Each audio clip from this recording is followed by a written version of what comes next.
We are beginning the press conference with Fenerbahce coach Šarūnas Jasikevičius first his comment in English and later questions in Lithuanian. All right, good evening. Congratulations to Tomas. Congratulations to Žalgiris. I thought over the course of 40 minutes they were more consistent team. We started pretty good, especially offensively. Then we could not sustain it. Defensively, we were not good the whole game.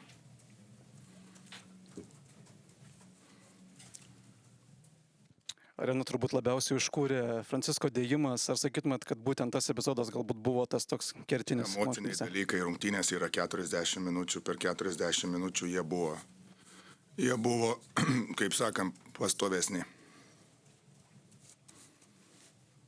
Hello, Coach Maciej from the EuroLeague. Question in English, if you don't mind. Your team held a 19-point lead. How did things go wrong for you? We were never playing defense. And one more question. You scored 25 points in the first quarter, but couldn't reach 20 in any other period. What do you think caused the offense to stall after the opening 10 minutes? We didn't move the ball. Thank you very much. Sakė treneri, didžiulį galvos skausmą šiandien Ąžuolas Tubelis kėlė ypač po ilgosios pertraukos 19 taškų, kas nepavyko stabdantį. Nežinau, mes gal nesupratom po dviejų rungtynių mūsų gynybinės tos, nežinau, vakar kažkaip dar netgi irgi sunervavo tie klausimai oro uoste, ar mes čia labai jau leidžiam jiem mesti. Ne, mes tikrai neleidžiam jiem mesti. Kaip sakant, tu kažkurioje situacijoje gali jiem duoti truputį daugiau laiko, bet kad šiandien mes tikrai atrodėm kaip kaimo komanda, kuri atvažiuoja Žalgiris į kokią Jonavą ir leidžia mėtyti tritaškius, ne? Nu, mes tikrai, aš nenoriu tiek jam duoti mesti.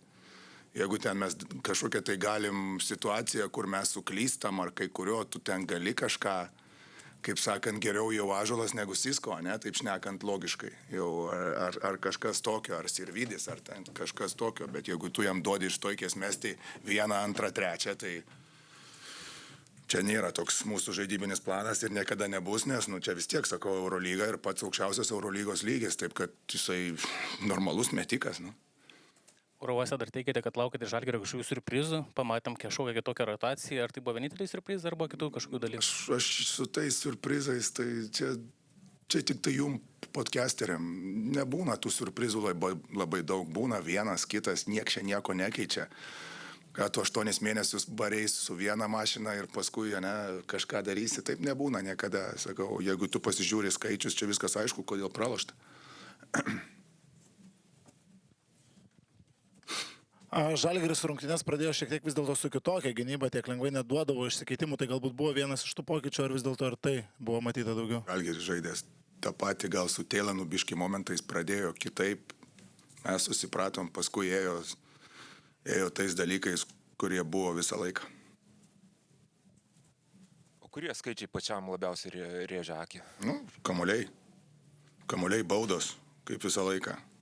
Mes čia tų baudų prisirenkam kartais labai jau įdomiai, bet Žalgiris reguliariam sezonėje, jeigu neklystų 26 prieš mus metė vidurkį, tai mes tų skaičių nenuimam. Čia, sakau, labai daug jau jie eina mesti tų baudos metimų ir taip toliau. Ir sakau, jeigu tu laimi 3 taškais, bet tas rankingas, kurio aš taip nekenčiu, nes jis taip tikrai neatspindi visko, tai rankingas Žalgirio plus 18, tai ta visa tų dalykų pliusinių minusų visumą, tai jie laimėjo 18. Tai dar klausimas, kaip mes čia išlikom rungtynėse. Bet sakau, jeigu imti Žalgirio pirmą kėlinį yra 12 taškų, aš po pirmo kėlinio sakau, mes visiškai nesiginam, komandai. Tai jau 12 tai vien tik dėl to, kad jie viską prametė. Kai kalbėjom Stambule, sakėt, kaip paklausęs apie momentumą, kaip jį persinešti 3 rungtynės, sakėt, kad reikia gerai treniruotis komandai. Ką matėt iš komandos per tas dienas? Jie labai gerai treniravosi. Aš manau, kad jie supranta, kad čia nebus, bet mes paprasčiausiai vienas dalykas yra suprasti, o kitas dalykas ateiti ir tą padaryti, Ir sakau, tikrai gal ta gera pradžia mūsų užliuliavo ir taip toliau, bet ta gera pradžia tai buvo tikrai geras puolimas. Aš manau, kad ir sukrito Žalgiris tikrai prametė aibę metimų laisvų ir ėjo į savo rankas ir eidami į kairę rankas gavo stoti ant baudų metimo linijos, ane, nu, mes tikrai prastai gynėmės, nežinau, aibė virš 20 fast breako taškų. Tai ir porą situacijų, tai kai mus paima paprasčiausiai apibėga. Ane, tai jau tikrai taip būti negali. Per rungtynes sulaukėt ir fanų palaikančios skanduotės šarai, mūsų šarai, buvo iškeltas transparantas, kad kauniečiai visgi valdo dabar Eurolygą, ar sutiktumėt iš to?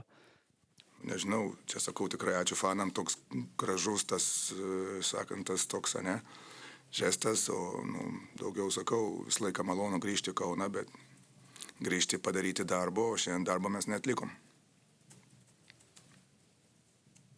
Gerai, ačiū. Ačiū.